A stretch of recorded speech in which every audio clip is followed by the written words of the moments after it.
Yes class 10th, here is your new chapter that is circle.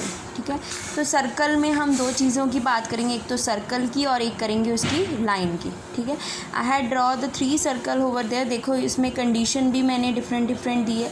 That first one पे मैंने जो line है वो थोड़ा साइड पे ड्रॉ की हुई है, एंड द सेकेंड वन मैंने इसके सेंटर में से नहीं है बट बिल्कुल साइड से कट किया हुआ है, and the last one touch कर रहा है। ठीक है, तो इट मीन्स ये क्या है, ये है नॉन इंटरसेक्टिंग पार्ट, क्योंकि बिल्कुल भी टच नहीं कर रही है लाइन, बिल्कुल भी कहीं पे भी नहीं है, तो इसको नॉन इंटरसेक्टिंग बोलेंगे। ये जो लाइन मैंने ड्रॉ की है इसको बोलेंगे सीकेंट। ठीक है, सीकेंट क्यों, क्योंकि जब कोई भी लाइन सर्कल को डिवाइड करती है तो उसको हम क्या बोलते हैं, सीकेंट। तो ये ऐसे भी हो सकती है, ऐसे भी हो सकती है, ऐसे भी हो सकती है, ऐसे भी हो सकती है, तो इस चीज़ को हम क्या बोलते हैं, सीकेंट। और ये जो लाइन टच कर रही है, जब कोई भी लाइन सर्कल को टच करती है किसी भी पॉइंट पे, तो उसको हम टेंजेंट का नाम देते हैं। ठीक है, तो ये ऐसे भी हो सकती है, टच करनी चाहिए, ऐसे भी हो सकती है, ऐसे भी हो सकती है। तो सर्कल पे जब भी लाइन टच करेगी उसको टेंजेंट, जब भी लाइन डिवाइड करेगी उसको हम सीकेंट, और जब बाहर वाली साइड होती है that is the non intersecting. ठीक है, तो इसके बाद कुछ ऐसे क्वेश्चंस हैं जो मैं आपको अभी समझाने जा रही हूँ, इससे आपका सारा सर्कल का बेसिक कंसेप्ट क्लियर हो जाएगा। जैसे द फर्स्ट वन है, कहते how many tangent from a single point, कितने टेंजेंट एक पॉइंट पे हम ड्रॉ कर सकते हैं। ठीक है, जैसे अब आपको मैंने बताया कि टेंजेंट क्या है, वो टच करना चाहिए सर्कल के ऊपर। अगर मैं यहाँ पे एक पॉइंट ड्रॉ करती हूँ, सपोज़ यहाँ पे मैंने सर्कल ड्रॉ किया और यहाँ पे मैंने एक पॉइंट ले लिया और मैंने यहाँ पे लाइन ड्रॉ कर दी, तो एक पॉइंट से सिर्फ एक ही टेंजेंट ड्रॉ होगा। सिमिलरली अगर सपोज़ यहाँ पे पॉइंट लेती तो भी यहाँ पे एक ही लाइन ड्रॉ होनी थी, यहाँ पे पॉइंट होते तो भी यहाँ पे एक ही, यहाँ पे, तो it means only one tangent ही हम ड्रॉ कर सकते हैं। तो उसके बाद आ गया how many tangent are parallel in a circle, single circle. कहते कि टेंजेंट कितने पैरेलल हो सकते हैं सिंगल सर्कल पे। ठीक है, तो ऑब्वियस एक पॉइंट मैंने यहाँ पे ले लिया, एक पॉइंट मैंने यहाँ पे ले लिया, एक यहाँ पे और यहाँ पे, क्योंकि ऑब्वियस है टेंजेंट हमें पता है क्या करता है, टच करता है। या तो ये पैरेलल की कंडीशन हो सकती है या ये पैरेलल की कंडीशन हो सकती है, तो इट मीन्स ओनली 2 टेंजेंट ही हो सकते हैं। उसके बाद आ गया how many tangent are parallel to the secant on a circle, कितने टेंजेंट है जो सीकेंट मतलब पैरेलल कर सकता है।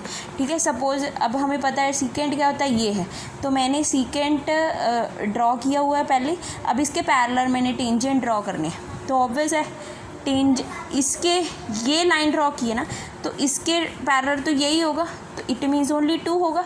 सपोज़ अगर मैं सीकेंट ऐसे करती तो इसके पैरेलल कितने होते, वो भी 2 ही होते। अगर सपोज़ मैं सीकेंट यहाँ पे ड्रॉ कर देती तो इसके पैरेलल भी कितने मैं टेंजेंट ड्रॉ करती, सिर्फ 2, तो ओनली 2 टेंजेंट ही ड्रॉ हो सकते हैं। उसके बाद कहते हैं radii of circle always make a 90 degree angle with the tangent. कहते जो टेंजेंट है हमेशा रेडियई ऑलवेज परपेंडिकुलर होती है टेंजेंट के। ठीक है, और हमेशा 90 डिग्री ही बनाती है। सपोज़ ये मैंने टेंजेंट ड्रॉ कर दिया, ठीक है, और इसके परपेंडिकुलर मैंने एक लाइन ड्रॉ कर दी है, इसको मैंने ए बी ले लिया, तो ऑब्वियस ये कितना बना रही है, 90 डिग्री। तो ओ एम किसके परपेंडिकुलर हो गया, ए बी। तो ए रेडियई हमेशा सर्कल की 90 डिग्री ही बनाती है with the help of tangent. तो एक ये पॉइंट हो गया। उसके बाद आ गया कुछ और question, how many tangent from a point inside the circle. कहते इनसाइड जब हम कोई भी पॉइंट लेते हैं तो कितने टेंजेंट ड्रॉ होते हैं। देखो ये मैंने पॉइंट लिया, तो ये ऑब्वियस ये लाइन ड्रॉ करते हैं हमें क्या पता लगता है, ये तो पार्ट डिवाइड कर रहा है, तो ये सीकेंट बन गया, ये तो टेंजेंट है ही नहीं, तो इट मीन्स टेंजेंट कहाँ होना चाहिए, यहाँ पे, इसका पॉइंट यहाँ, तो इनसाइड कभी भी टेंजेंट नहीं बन सकता, तो यहाँ पे हो गया 0 या इसका नॉट पॉसिबल, ये आंसर होगा इसका। उसके बाद आ गया how many tangent from a point on a circle, कितने टेंजेंट एक पॉइंट पे हम सर्कल के ऊपर ड्रॉ कर सकते हैं। ऑब्वियस अगर ये पॉइंट है तो इसके ऊपर सिर्फ मैं एक ही सर्कल ड्रॉ कर सकती हूँ, यहाँ पे लेती हूँ तो उस पर भी एक ही ड्रॉ कर सकती हूँ। तो कोई भी जो भी पॉइंट लेते हैं हम सर्कल के ऊपर, उस पर सिर्फ एक ही टेंजेंट ड्रॉ कर सकते हैं। उसके बाद आ गया how many tangent from a point outside a circle. मैंने यहाँ पे पॉइंट ले लिया, कहते कितने टेंजेंट हम बना सकते हैं अगर आउटसाइड सर्कल के पॉइंट है, तो यहाँ पे पॉइंट लगा दिया, एक टेंजेंट मैंने यहाँ से ये ड्रॉ कर दिया और एक यहाँ से ड्रॉ कर, तो इट मीन्स कितना हो गया, ओनली 2 टेंजेंट। ठीक है, तो एक इसके बाद ये एक मैंने आपको फिगर समझाने के लिए की है, ये एक सर्कल है, एक मैंने सेंटर पॉइंट ले लिया, उसके बाद मैंने इसके ऊपर क्या किया है, टेंजेंट ड्रॉ कर दिया है, फिर उसके बाद मैंने OP को कर दिया। अब ये जो है, ठीक है, ये क्या है, ये रेडियस हो गया, ये भी रेडियस हो गया। तो रेडियस हमेशा टेंजेंट के बिहाफ पे हमें क्या देता है, 90 डिग्री, क्योंकि ये परपेंडिकुलर हो गया इसके, तो मैंने इसको 90 डिग्री ले दिया इसको।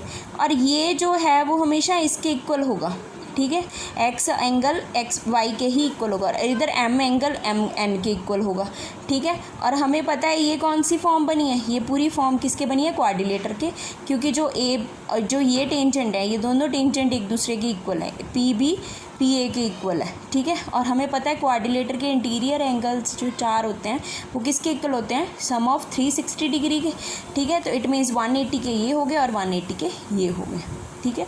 तो ये एक आपका मैंने समझाने के लिए एक फिगर ड्रॉ की थी। इसमें एक 2 थ्योरम्स आएंगी पूरे चैप्टर में, एक 10.1 and 10.2, both are the very important, इसके रिगार्डिंग क्वेश्चंस आ जाते हैं या थ्योरम ही क्वेश्चन की फॉर्म में आ जाती है। तो let's start with the first one theorem, that the tangent at any point of a circle is perpendicular the radius through the point of contact. कहते कोई भी पॉइंट पे जो टेंजेंट है वो रेडियस के परपेंडिकुलर होती है, किसके ऊपर, पॉइंट ऑफ कॉन्टैक्ट पे होती है। तो इसका ये मतलब था। मैंने एक सर्कल ड्रॉ कर लिया, सबसे पहले गिवन लिख लो और प्रूव लिख लो।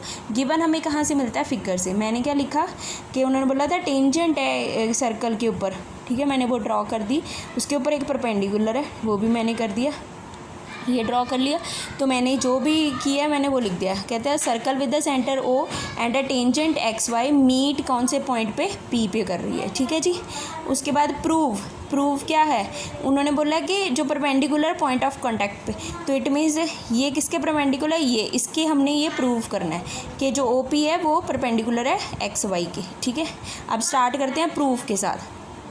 मैंने आपको बताया था, हमने मुझे कि जो भी हम रेडियाई के ऊपर, टेंजेंट के ऊपर परपेंडिकुलर ड्रॉ करते हैं, जो उसका रेडियाई बनता है वो हमेशा सेम बनता है, ठीक है। तो इसके ऊपर ये क्या हो गया, ठीक है। सबसे पहले ये देखो कि परपेंडिकुलर प्रूफ कैसे करेंगे। हमें कोई भी लाइन, ये जो लाइन है ना मैंने, ये वाली लाइन, ये हमने प्रूव करनी है कि ये लाइन छोटी है किससे, इससे। ये अगर ये इससे प्रूव कर दी हमने छोटी है, तो इट मीन्स ये हमारा परपेंडिकुलर हो जाएगा, ठीक है। तो मैंने एक और यहाँ पे पॉइंट ले लिया, उसको मैंने नाम दे दिया M का, ठीक है। तो अब मैं ये सपोज़ करूँगी कि ये जो लाइन है वो इसके छोटी है, ठीक है, OM OQ से छोटी है। तो सबसे पहले तो मैंने लिख दिया कि जो OP है वो किसके इक्वल है, OM के, क्योंकि ये दोनों इक्वल हैं, ये इक्वल हैं क्योंकि इनका सेम रेडियस है, सर्कल के बीच में है ये, ठीक है। तो सेम रेडियस हो गया। उसके बाद मैंने लिख दिया कि OM है वो OQ से छोटी है। तो ऑब्वियस अभी पीछे मैंने बताया कि OM किसके इक्वल है, OP पे, तो फिर मैंने यहाँ पे OM की जगह क्या लिख दिया, OP पे। तो दस OP is the shortest side of the XY। तो इट मीन्स जो मेरी OP है वो शॉर्टेस्ट साइड मैंने प्रूव कर दिए। तो हैंस क्या हो गया, जो OP है परपेंडिकुलर हो गया XY के। तो ये मेरी प्रूफ हो गया। तो ये तो था आपका थ्योरम फर्स्ट।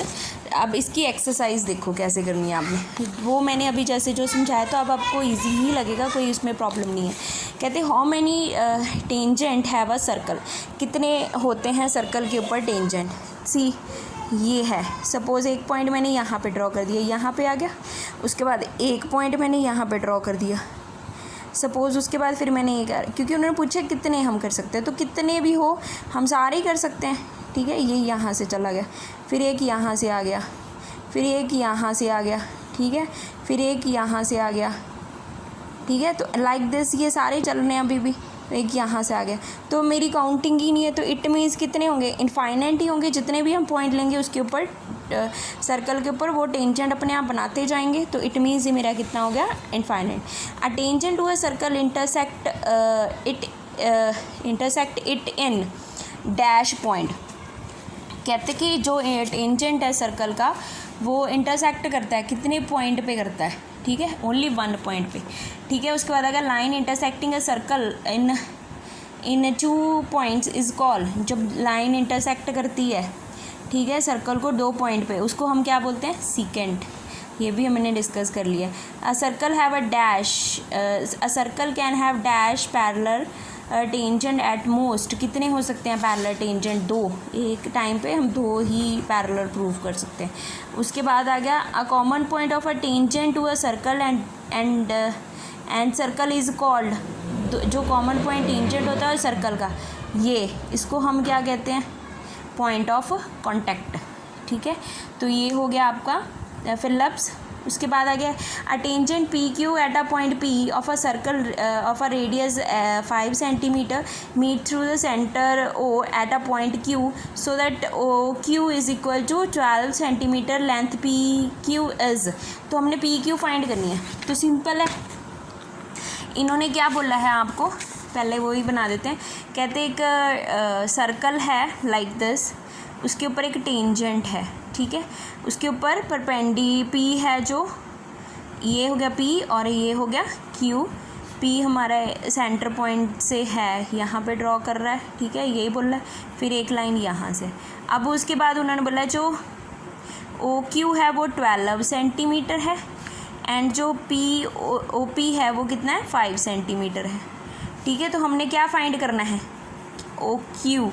तो ओ क्यू तो हम पाइथागोरस थ्योरम लगा सकते हैं, है ना। वो किसके इक्वल होता है, पी क्यू प्लस, तो सीधा ही निकालो, P Q is equal to ये हो गया O Q square minus O P square. तो ये कितना मेरे पास 144, क्योंकि ये 12 है, 12 का स्क्वायर 144, ओ पी का कितना हो गया 25, तो इसको माइनस करके मेरे पास आ गया 190। तो ये क्या आया, पी क्यू का आया, तो पी क्यू स्क्वायर आया ये। तो पी क्यू कितना हो गया, अंडर रूट में ये आ गया। तो आंसर मेरा कितना, ऑप्शन क्या होगी मेरी, D. See here it is D, ठीक है। तो ये आपका क्वेश्चन नंबर था 3rd, ठीक है। उसके बाद आ गया 4th क्वेश्चन। 4th में क्या है, कहते हैं draw a circle and 2 line parallel to a line. एक सर्कल ड्रॉ करो, 2 लाइंस करनी है पैरेलल टू गिवन लाइन। एक गिवन लाइन के 2 पैरेलल लाइंस करनी है, उनमें से एक होनी चाहिए टेंजेंट और अदर होनी चाहिए सीकेंट। गिवन लाइन के 2 पैरेलल हमने करनी है, एक तो होनी चाहिए सीकेंट जिसका नाम बताया हुआ, और एक होती है टेंजेंट। टेंजेंट क्या होती है, जो टच करती है सर्कल को, सीकेंट जो डिवाइड करती है सर्कल को। सी मैंने क्या किया, एक सर्कल ले लिया, गिवन लाइन मैंने बाहर ड्रॉ कर दी, ठीक है। तो इसको मैंने गिवन लाइन और इसको ए लगा दिया। अब उसके बाद उन्होंने बोला एक उसके ही बिल्कुल क्या होनी चाहिए, पैरेलल टेंजेंट ड्रॉ करनी है। तो टेंजेंट टच करेगी ये, तो मैं ये ड्रॉ कर दिया, पैरेलल होगी बिल्कुल इसके, इसको मैंने बी ले लिया। फिर उसके बाद सीकेंट, और सीकेंट क्या होती है, डिवाइड करनी है, ठीक है। तो वहाँ पे मैंने इसको सी ले लिया। तो ये आंसर नंबर 4 हो गया। तो I had finish your exercise 10.1 with the theorem, so completed. If you have any kind of problem then you can ask. Only 2 exercise are, after that ये चैप्टर फिनिश अप हो जाएगा। Thank you, have a nice day.